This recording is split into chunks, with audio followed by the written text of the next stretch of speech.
I-appeal mo. Right. Appeal ko man kada gitu ko. Pipi ako man pilit gan si. Tutok na. Di pa nag-approach mo rin?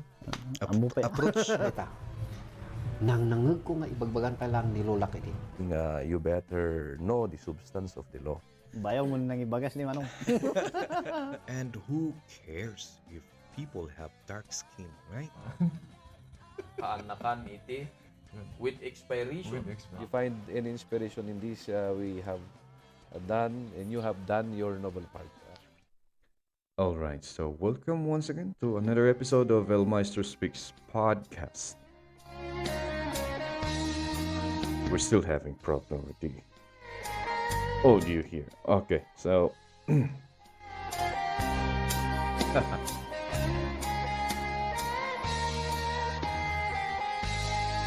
all right. Welcome wherever you are. So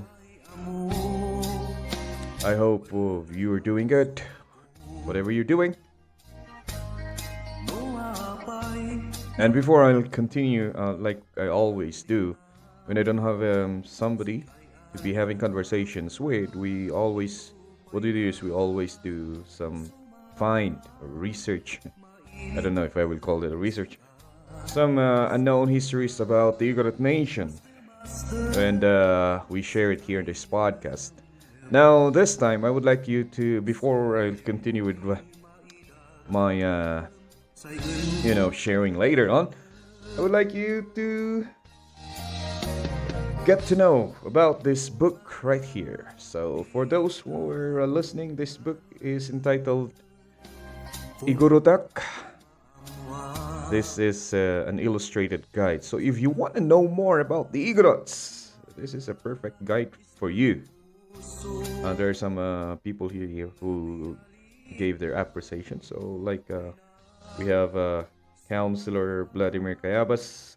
He says this book is highly recommended as it underscores the importance of our rich culture. It enriches our sense of appreciation of who and what we are as Igorots. An empowering book. So, the book is like Igorotak, an illustrated guide. So let me just read one page for you. Alright, on this part here, Kanyao. So from this book, Kanyao, the highlight of religious celebrations. It is offered for various purposes like festivities and rituals, funerals, and to secure healing. The origin of the term Kanyao is still debated up until today. Kanyao fulfills two social functions: to bring prestige to family, to affirm and strengthen the existing social structure and extended family ties. So that's it. You want to know more about Igorots? It's all in this book. Okay, so it's a very good book. It can be also suitable for elementary pupils, as it has some colorful illustrations here for those who are just listening. For those who are watching, look at that. Oh. All right. By the way, this book, I do not own this one. I'm sorry. This one was donated by an anonymous donor. Accordingly, it was brought to the school where I'm working, by some students of the author. The author, by the way, of this book is Tor Sagud. I don't know if that's real name. Tor Sagud. Also an Igorot author. And aside from this one, Igorotak, an illustrated guide, we also have another one. Let me see. This one. We have Igorotak, just the same. A bestiary of Igorot paraphernalia. So paraphernalia, it means like an Igorot. It's about the things or the tools, materials being used by Igorots in the olden times. Alright. So, seal written by Tor Sagud. Okay. Another comment here from the well-known people here in the Igorot Nation. We have here Paul Masilam. Paul Masilam is a songwriter, singer also. He is the brain behind the songs being sung by Margaret Lucano, one of which I think, if I'm not mistaken, correct me if I'm wrong here, is the Bigis Ka. What's the popular song now? I cannot remember, but he is a famous songwriter. I'm sorry about that. Okay, and he said, excellent illustrations of Igorot implements, not to mention the stories they tell. Another one here from Raymond Sakiwat, journalist at ABS-CBN Corporation. More and more Filipinos are now being appreciative of two local products. And with the emerging e-commerce industry, that there's a great opportunity for Cordilleran product to be known globally. This book is a good start to feature our local equipment to the public, not just to the market. To market this to the public, but also give a glimpse of information and additional knowledge about our products. So mostly it's about, like I said, Igor tools. Let me show you one here. We have here portable food container, clothing container. Which one is that? Okay, this one. A harvest knife. For harvest knife is a gumulong by Ifugao, and in my local language we call it lakum. Okay, so this one is a knife for those who are reading. This one is like a knife connected to a rod that you're going to put in your palm, right? And then the knife will go in between your middle and ring finger, and then use your finger to pull some of the rice stalks, and then you pull it to the blade, and the blade will cut it. For those who are watching this with the video, of course, this is the illustration. Oh my goodness, I cannot. Oh yeah, there you go. So, you want to know more about this, you can always buy this one. The book, of course, we have to buy it by contacting the author, Tur Sagud, and you can find them at their Facebook page also, at the Studio Sagud. Studio Sagud, no spaces, or you can just search Thor Sagud in the Facebook page, right? I mean Facebook. Facebook. Alright, we have another one here. Okay, still, title is Igorot Igorot Creatures Collection. Bestiary of Igorot Legendary Creatures, Volume 1. I think there will be a Volume 2 coming. So, of course, about magical creatures, or about creatures known in the Igorot Nation. So I'm gonna be giving you a sample for this one. Okay, this one, Butato. I'll be having a podcast about this one soon. Okay, Butatos are known spirits by the Iboloys of Benguet, also in the Kankanangi. These are beings believed to be the spirits of human ancestors. They materialize in a form of orb-like flickering light during dusk along the mountainside. A common description is how they move in a walking fashion or in hopping manner. In Bontoc, they are called Futatu, spirits who are ostracized from Anito society. Some Iboloy elders also describe these creatures as small, malevolent people. Humans always warn their young ones about this dot-like apparition, because if someone encounters them in the forest, they will surely be devoured. Some Ibaloy also claim that Botatos manipulate fire using their finger gesture, and that they also make human travelers lose their pathway in the forest. One must also never point their finger towards these beings, because if they do, their pointing finger will instantly disappear. Ibaloys believe that Botatos follow electric currents. Okay, so that is Botato. The Botato, for those who are listening, is an orb. Okay, we'll be talking about that more in my in another episode. usually appearing just during the evening, and they appear like they're walking and following a straight line, and then suddenly they will be transferring to another area of the mountainside. And for those, this is the illustration. So look at it.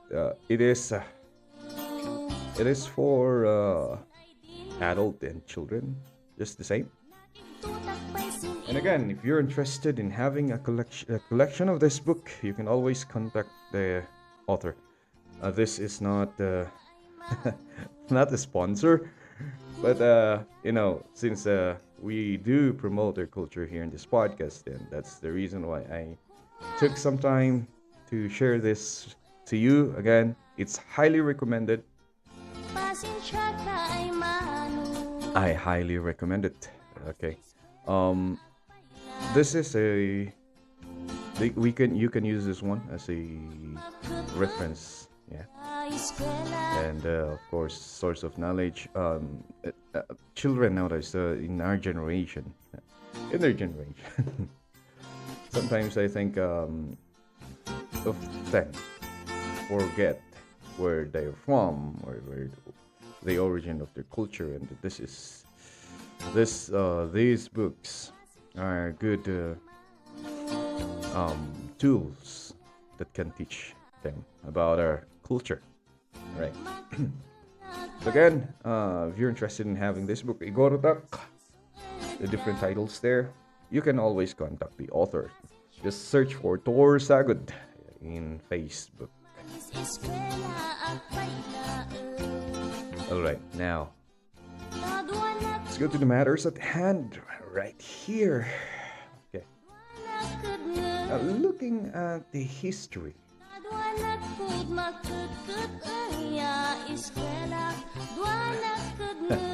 It is amazing to see what humans can do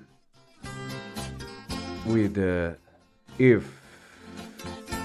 they have this belief of superiority among other people. Say, let's just start with the recent one, one in the history of human during the World War II, when some people or the Aryan nation believe that they're more superior and that the Jews are an inferior human race. That belief alone left like millions of death that will never be forgotten, right? It's amazing to see.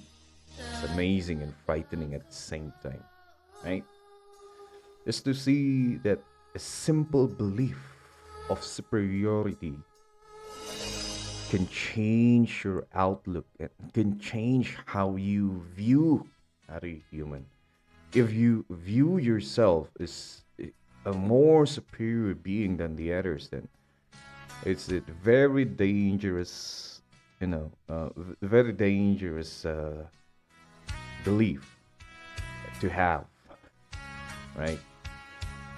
We see it right now also when we see some people saying, let's just take it as an example of some people believing that their religion is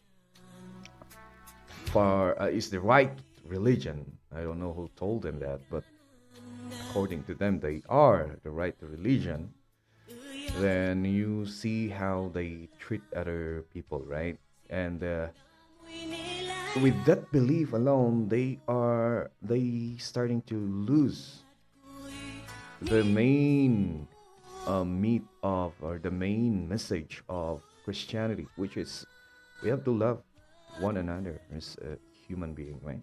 So just that simple belief of being higher than the other is so dangerous, and it creates chaos, and it makes the life of other people miserable, okay? And now that belief has the belief of being superior to other race has impacted our Igorot nation long time ago. So I'm talking about this 1904 or 1904 World's Fair in St. Louis, if I'm not mistaken. That is in Missouri, state of Missouri, in the United States of America. So what's there? So it's a World's Fair. It's a festivity wherein there are some exhibits like what we're doing right now in our Divide. Those who are here in Benguet. And by the way, I just saw I just saw my Spotify rap. And thank you so much for those who are listening in the other part of this place we call Earth. I saw some listeners in some other countries, and that's the reason why I'm trying to speak in English as as much as I can, even if I'm having hard time. Okay. And thank you so much for listening, and I hope I have shared a little bit of knowledge and a little bit of entertainment to you while you're listening to this podcast. Anyway, so we're talking about this 1904 World Fair in St. Louis. Like what I'm saying a while ago, the view of superiority. So this white people here, Americans, came to the Philippines right after the Spanish, and went around the mountain area, saw the Igorots, and what I said a while ago, they viewed the Igorots as an inferior human race, and they are more superior, maybe because they think that their civilization is more advanced. Now, I'm not saying that is the view of all Americans who came here. There's some Americans who came here that, you know, made the advancement of the way of living of, or contributed in the advancement of the way of living of the Igorots. So, but some have this view that the Igorots are inferior, and this resulted to this story that I'll be sharing to you today. Okay, so before I'm going to share you this story that I found in Instagram, credits to Jana Anonymous. I just saw this in Instagram. Let's just talk about the St. Louis World Fair in 1904. So that's St. Louis World Fair 1904 is dubbed to be the largest human zoo in the world. I mean, in world history. So this is a word. I don't know who in their right mind have created this fair, but it's like they created an area where they can exhibit the different civilizations in the different part of the world. Now this time it's just the same. The time wherein the Americans are starting to imprint their influence here in the Philippines. It's 1904, right? The war between the Philippines and the Spanish ended, I think, in 1898. If I'm not mistaken. Now, so they created an exhibit wherein they exhibited all the civilizations in the world. And of course, few Filipinos were exhibited there. Okay, so there are some Moros. Moros are the Muslim brothers. Are Muslim brothers in the South Island of the Philippines. Other tribes, of course, the Aitas, were taken and brought to St. Louis as an exhibit.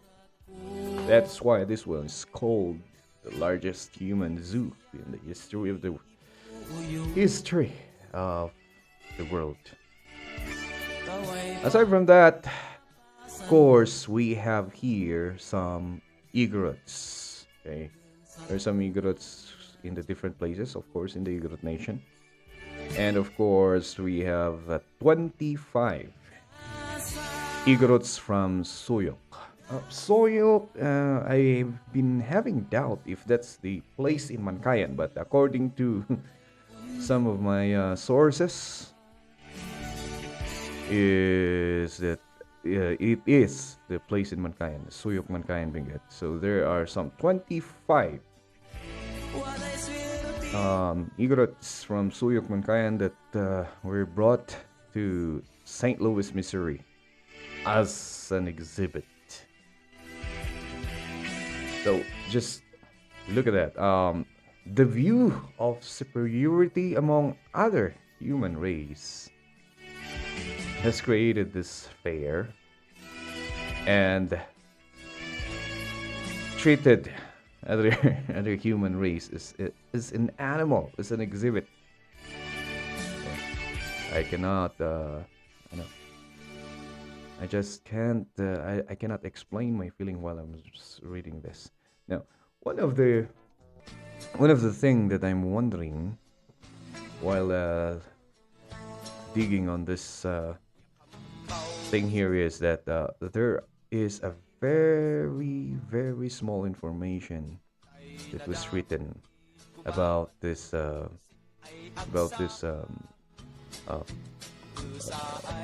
the stories of the people or the Igorots who went to the World's Fair. So there are very few accounts in the history book of Mankayan. There's like one paragraph mentioning this one. So I don't know. Maybe it's because there are no sources wherein we can write an account of those people who are or who experienced this World Fair here. And again, going back here, so during this 1904 World Fair, the Igorot exhibit, was the most popular one. So the Igorots there were brought there, and they were asked to do their everyday thing, everyday activities like they are in their village, right? So one of the popular term or the popular nickname they had is dog eaters, because there was one story of this white woman who went to the fair with her dog, and while going around the fair, she lost sight of her dog, and she thought that the dog went home.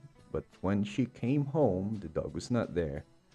And when she went back to the fair, they tried to look, and they found the dog already cooked in one of the pots of the Igorots. So that made the Igorots more popular, very popular among those fair goers.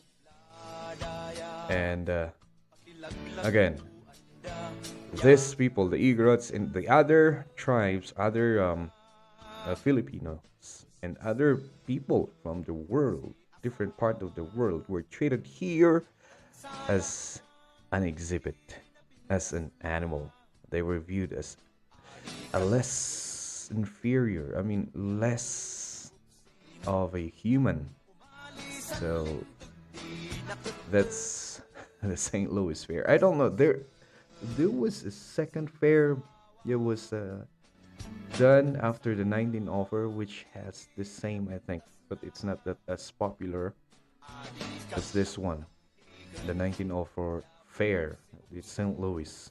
Now, I shared this one because of this post by Jana Anonymous.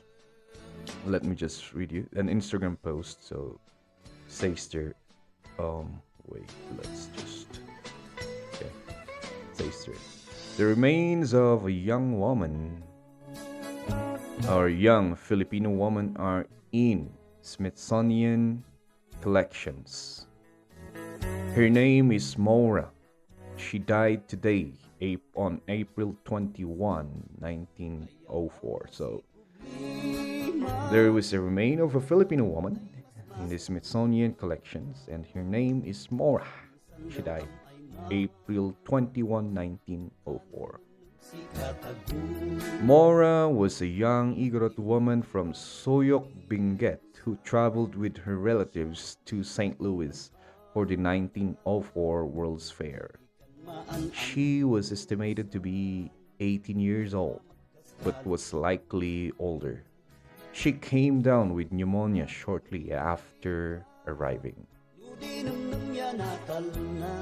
She died after 10 days in the hospital. It was noted that her wish was to be buried in the land of her birth. So she wants to go home and be buried there.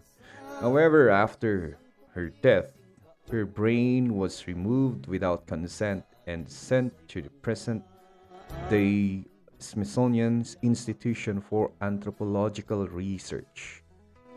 Again, I'll read that one for emphasis.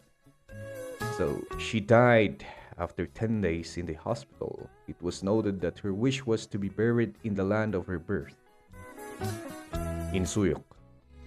However, after her death, her brain was removed without her consent, or without his close family's consent, and was sent to the present-day Smithsonian Institution for Anthropological Research.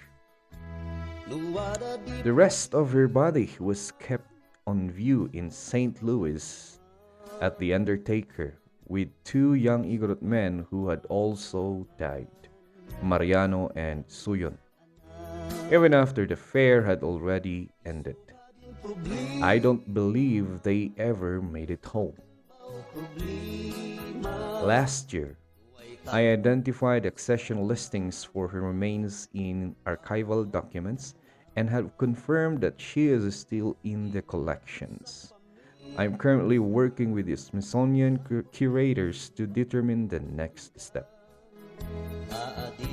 With the blessings from Igorot elders, I will be visiting Washington, D.C. to pay my respects. Part of her will always be in St. Louis. I will never forget. Please take a moment to remember Maura today. Remembering is a radical act. Okay. Text and research is my own. If you have more information about Maura, please contact at Jana Anonymous. This is the Instagram holder. Or email at longholesjana@gmail.com. So this is the post that made me think about this fair of St. Louis, which is I cannot understand it also at first, but I don't know.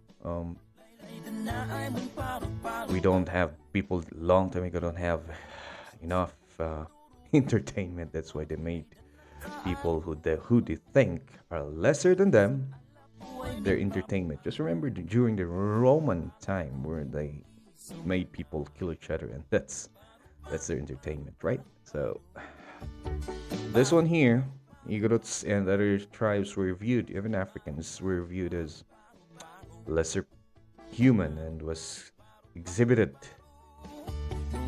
as an attraction. And one of them is Maura. Maura is from Suyoc Mankayan Benguet, and she died shortly after she arrived there, and her wish is to be buried back home in Suyoc, but that didn't happen until now.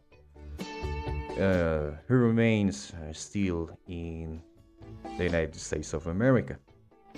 Now the researcher is looking for some information about her, And I hope those who are listening that are in Mankayan, I hope you can shed some light of who Maura is. One of the problem we have when we're trying to trace people back then is that there are no written records of things, and that this makes it difficult, and I think that's one of the reasons also why this is there are very few information left about these people who went there, and there was no recorded account of what happened for those who maybe some of them made it back home, and there must be an information maybe of their experience when they were in America. I think there are some Bontoc people who had some accounts, but I'm interested to know if there are some of those 25 people from Suyoc um, who went there in St. Louis. I'm interested to know if there are some of them who made it back and shared their stories, right? And I hope for those who are listening to this podcast, I hope you can share if you have some ideas. If you can contact me and let's talk about it in the podcast. In this podcast, it's much better, you know, so people can hear the conversation just the same. It's very difficult to, um, just talk, interview, and someone, and then just take note of it and then share it in the podcast. And I don't know, I might butcher the the information. I might not give the proper information. So a conversation about these people, about the experiences of these people, might here in this podcast might be better, right? So again, if there are some people listening here about this podcast here, and they know about this Maura. She died in April 21, 1904, shortly after she went in what do you call this one? In St.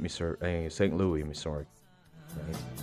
Right? Take note that a long time ago there was no airplane, and here are the Igorots were able to go to other places. The only sad thing is they were treated like they're not human.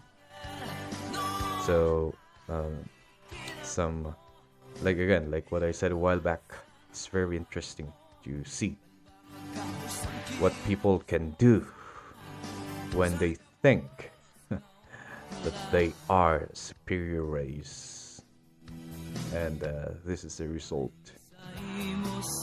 And as an Igorot, we hope and pray that the remains of these people who died, remains of also not just Maura, but the remains of we have here. Let me see the other names there: Mariano and Suyon, Igorots who died in St. Louis. If they have not yet gone, they have not yet brought, they were not yet brought home, that they can come back home, even if it's a little bit too late for them, but it's still, we know that their wish is to be brought home. Like what Maura said before she died, she wants to be buried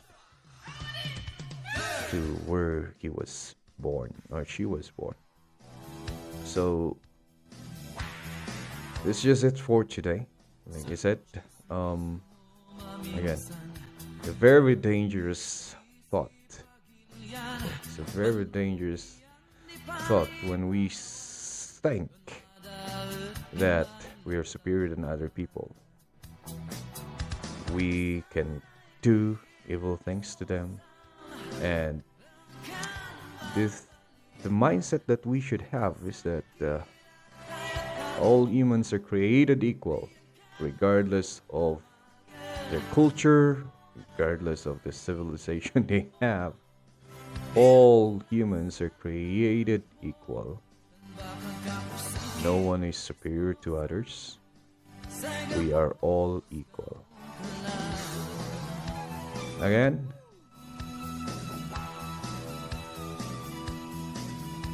just going back to this one here.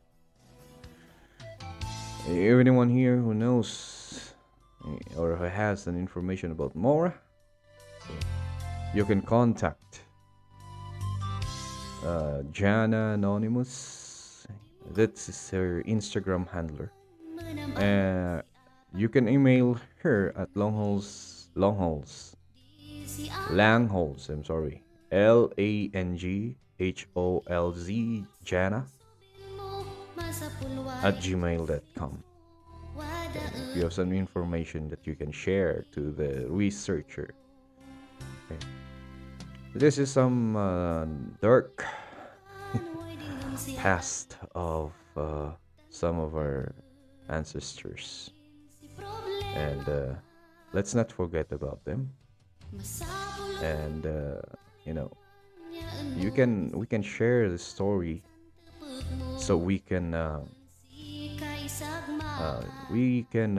create awareness of what happened during the past, that it will not be repeated in the future.